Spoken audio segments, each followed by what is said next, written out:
Oke, aku sudah lama nggak bikin audio podcast.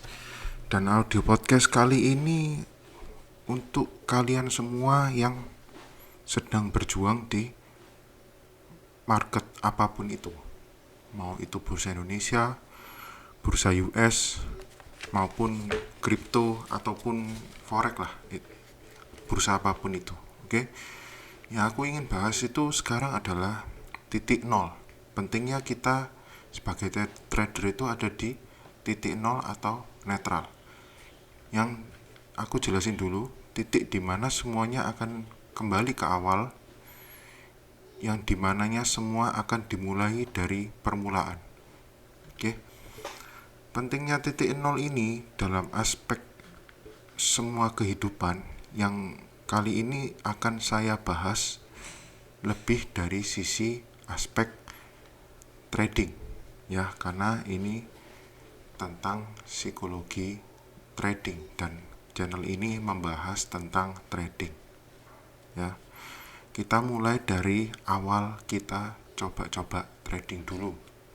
Kalau kita waktu awal coba-coba trading dulu, kita pasti ekspektasinya bisa dibilang cukup tinggi ya.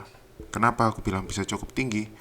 Kita selalu berharap masuk dengan newbie luck kita ya, kalau ketemu newbie luck. Kalau enggak lebih berabe ya. Newbie luck kita berharap, wah aku habis entry hari ini langsung cuan, terus kita berangan-angan sehari misal bisa cuan 2%, 3%. Wah, kalau di compounding sudah berapa? Wah, kalau sebulan berapa? Setahun berapa? Oke. Nah, itu ekspektasi yang berlebihan.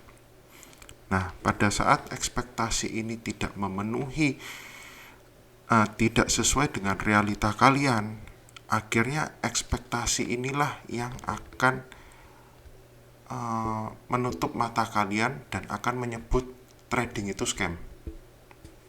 Apapun itu, percaya tidak percaya, apapun itu, termasuk forex, termasuk kripto, termasuk saham Indonesia, apapun itu, you name it. Oke. Nah, selanjutnya yang mau saya bahas adalah, kalau kalian sudah merasakan seperti itu, jeleknya kalau kalian di sini pasti berhenti. Kayak gitu. Saya tidak ngomong kalian kalian kurang gigih dan segala macam. No. Ini bukan masalah tentang kegigihan. Oke? Bukan masalah tentang aku tetap kalian nggak ngayal belajar dan segala macam. Enggak. Kuncinya di sini dulu. Kalau ekspektasi kalian itu bisa dinetralkan, nah, ini tak kasih panduannya. Setelah kalian netral, biasanya kalian akan tetap belajar, tetap banyak riset ya. Ini step 1 dulu. Oke. Yang kedua, setelah kalian terus belajar, apa yang kalian cari? Kalau ternyata pembelajaran kalian ini masih menghasilkan suatu hasil yang tidak sesuai ekspektasi kalian ya, berikutnya ketemulah mentor. Oke. Dalam proses pencarian mentor ini, ekspektasi pertama kalian juga pasti tinggi. Oke. Kenapa aku bilang pasti tinggi? Gini, aku cerita pengalaman pribadi ya. Pada waktu aku ketemu mentor pertama kali ya, yang sekarang mentor tersebut udah nggak ngajar lagi karena dia sudah fokus dengan keluarganya. Ingat ya, hasilnya nggak buruk, hasilnya malah terlampau baik menurutku ya. Dan waktu hasil itu terlampau baik, otomatis standarku ini harus sesuai dengan guruku yang pertama ya. Dan terus terang, ini bukan saya menyalahkan gurunya yang terlalu punya standar yang tinggi. Tapi saya menyalahkan diri sendiri. Karena apa? Saya berekspektasi setiap ketemu mentor harus seperti yang guru pertama saya. Dan itu salah. Kenapa aku bilang salah? Gini. Oke, lanjut ya. Saya ketemu mentor kedua. Oke. Dan waktu itu saya masuk ke sebuah grup premiumnya dia dengan tujuan, saya nggak tahu kalau grup premium itu hanya disodori sebuah chart-chart saja tanpa ada penjelasan yang terlalu mendalam. Dan waktu itu ekspektasi saya sesuaikan dengan ekspektasi guru yang pertama. Dan jadinya apa? Zong. Oke? Dan waktu aku merasa ekspektasinya Zong, guru ini Zong, saya menganggap ajaran dia itu jelek. Semua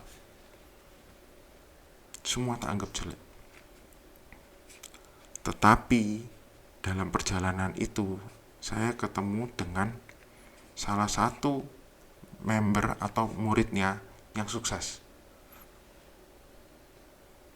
Nah, di sini aku balikan lagi ke kalian. Kok bisa orang itu sukses? Gini. Karena waktu aku membawa ekspektasiku sendiri terhadap guru itu sudah terlalu tinggi. Jadi aku tidak bisa ke titik nolku lagi. Aku tidak bisa mengkosongkan gelasku lagi. Dan aku akhirnya tidak bisa benar-benar belajar dari guru tersebut. Jadi aku tidak bisa mengambil yang baik-baiknya saja. Setiap ada baiknya selalu tak anggap kayak seolah-olah itu tidak terlalu berarti. Padahal kita bisa mengambil baiknya saja. Ya. Oke, lanjut lagi. Waktu itu aku ketemu dengan mentor yang mengajari aku bandarmologi. Oke. Nah, waktu aku ketemu mentor bandarmologiku yang pertama, ya, yang aku mau menjelaskan adalah semua awalnya bagus semua hasilnya. Ya. Dan waktu itu aku tidak merasa awalnya seperti kayak, wah, ekspektasiku tinggi sesuai nih dengan guruku nih. Ya, guruku yang mengajariku bandarmologi ini, aku menganggap guru ini bagus. Ya, guru ini jago, guru ini bisa menurunkan ilmu ke aku dan aku cocok sekali dengan guru ini. Oke. Nah, ketemu lagi di dalam satu grup ini yang gak berhasil. Ingat ya, pada saat yang bersamaan aku menemukan mentor ini dan aku ngikutin cara mentor ini dan aku berhasil. Ya. Sedangkan yang murid ini tidak berhasil. Ya. Nah, sekarang kembali lagi. Ya, kenapa kok murid itu tidak berhasil? Ternyata begini. Pada saat aku melakukan penerapan ilmu bandarmologi ini, itu karena ekspektasiku yang ternyata awalnya itu tidak setinggi yang sebelumnya. Jadi ekspektasiku tuh saya rendahkan dulu. Saya istilahnya kalau dinolkan juga enggak, tapi saya rendahkan dulu. Ya. Karena aku sudah kena mentor yang sebelumnya. Oke. Akhirnya aku netralkan dulu. Aku bukan pesimis juga, tapi aku lebih ke netral.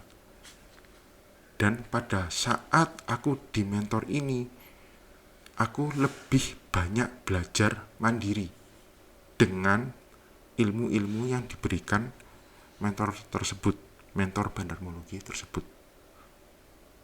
Ya, aku netralkan senetralnya, hampir ke titik netral. Terus aku mulai belajar dengan ilmu-ilmunya dia semua, aku pelajarin, aku terapin dan berhasil. Oke, Nah, sampai sini belum selesai. Kenapa aku bilang belum selesai? Karena apa? Pada saat aku menerapkan ilmu ini ke lapis 3 terus, dan terus, tiba-tiba ketemulah satu titik di mana ekspektasiku ini tidak ketemu dengan realitaku. Yang dimana tiba-tiba semua lapis 3 itu doesn't work dengan bandarmologi. Ya, otomatis apa? Kalau sebagian orang yang ketemunya di mana waktu bandarmologi ini tidak bekerja, kalian pasti akan menganggap guru itu scam. Ya, sedangkan aku sudah mengalami sebelumnya dan merasakan cuannya. Di situ bedanya. Oke, nah yang tak lanjutkan ini, akhirnya aku melakukan riset yang lebih dalam berdasarkan ilmu bandarmologi yang aku punya. Setelah aku mengubek-ngubek segalanya dan segala macamnya itu, akhirnya muncullah satu kekuranganku. Gitu. Ya. Kekuranganku ini adalah aku tidak belajar technical analysis. Jadi ingat ya, urutannya waktu kalian itu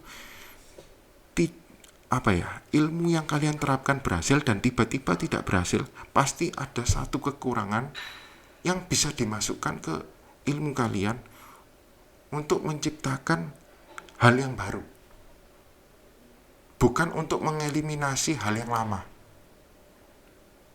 Ya, bukan untuk mengeliminasi hal yang lama, ingat. Ya, oke. Akhirnya bertemulah aku dengan mentor technical analisisku. Oke. Setelah ketemu dengan mentor technical analisisku, akhirnya aku belajar mendalami, ya kan? Ekspektasiku yang kali ini sedikit tinggi. Kenapa, Pak? Karena begini, ekspektasi yang tinggi itu biasanya sesuai dengan uang yang kamu keluarkan cukup gede. Gitu. Jadi misalnya uangmu itu keluar 8 juta, pasti ekspektasimu tinggi. Kamu keluar 9 atau 10 juta, ekspektasimu pasti sangat tinggi. Oke ya?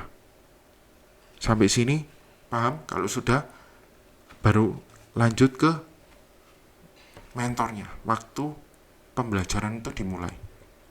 Oke? Aku belajar technical analysis mendalam dan segala macam dengan istilahnya apa ya? Ilmu yang aku punya dulu, aku taruh di belakang dulu sedikit. Bukan aku lupakan. Tapi tak taruh belakang dulu, tak step back dulu, tak tarik dulu ke belakang. Ya, setelah itu aku baru berusaha memajukan setelah aku mempelajari semuanya. Oke, kembali ke perjalananku waktu aku mempelajari technical analysis ini. Dan kamu tahu, dan kalian tahu semua, dari yang senjelimetnya analisis ini semua, technical analysis semua, percaya nggak percaya, Elliott Wave itu nggak saya pakai. Oke, ingat ya, ini aku bilang belajar sudah mahal-mahal di mentor technical analysis, tapi Elliott Wave-nya nggak saya pakai, padahal itu teknik yang paling sulit dan tidak semua guru bisa ngajarin. Tidak semua guru TA bisa menguasai technical analysis bagian Elliott Wave ini. Oke. Nah, setelah itu aku mencoba apa yang kira-kira bisa masukkan dari technical analysis ini. Ternyata cuman chart pattern dan support resistance aja. Udah, itu aja. Oke. Nah, kembali lagi. Apakah guru ini jadi buruk? Enggak. Saya tekankan enggak. Kenapa? Kalau dengan tidak adanya kelas ini, saya pun tidak melek-melek banget tentang technical analysis. Saya terangkan sekali lagi, saya tidak melek-melek banget tentang technical analysis. Dan kalau saya tidak mengenal TA ini, saya tidak akan ada namanya trading system saya yang namanya buy high sell high.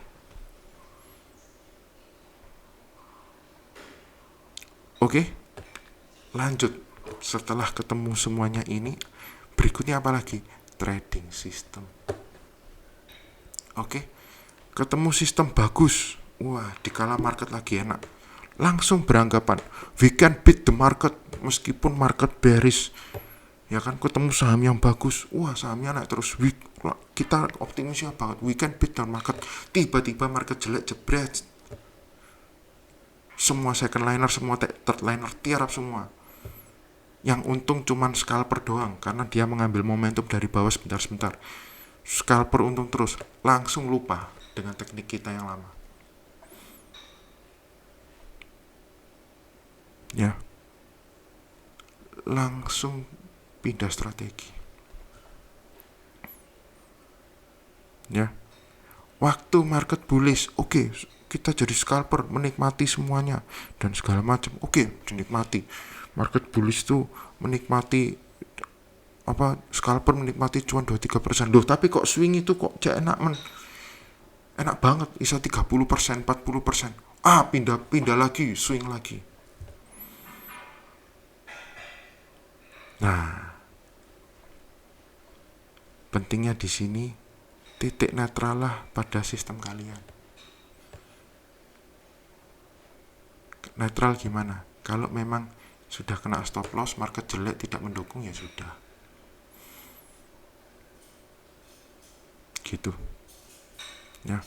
Nah, terus apa yang bisa kita diambil dengan teknik? Misalnya orang-orang scalper ini kok enak banget ya dan segala macam. Gampang. Mungkin kalian belajar cara entry-nya ini, teknik scalpingnya ini gimana.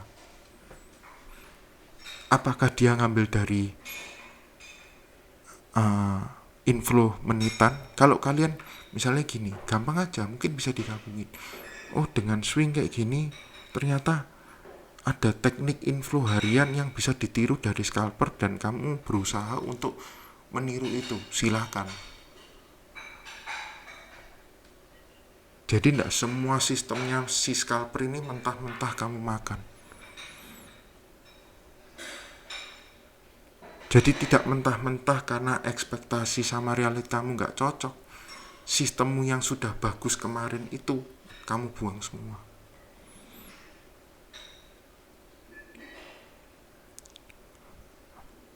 Oke? Nah, kenapa kok aku bilang ini penting? Ini penting pada dikala market itu tidak mendukung trading sistemmu, tidak mendukung, istilahnya mendukung mentormu pada saat kamu diajarin mentor tersebut marketnya seperti apa, ternyata tidak terlalu cocok dengan stylenya mentormu. Kamu tidak dikit-dikit langsung ngomong mentormu ini buruk.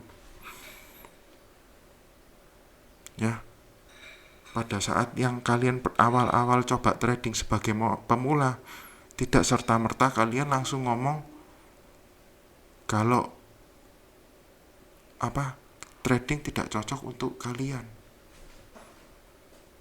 Ya, inilah pentingnya kalian kita semua ke titik nol atau netral itu lagi.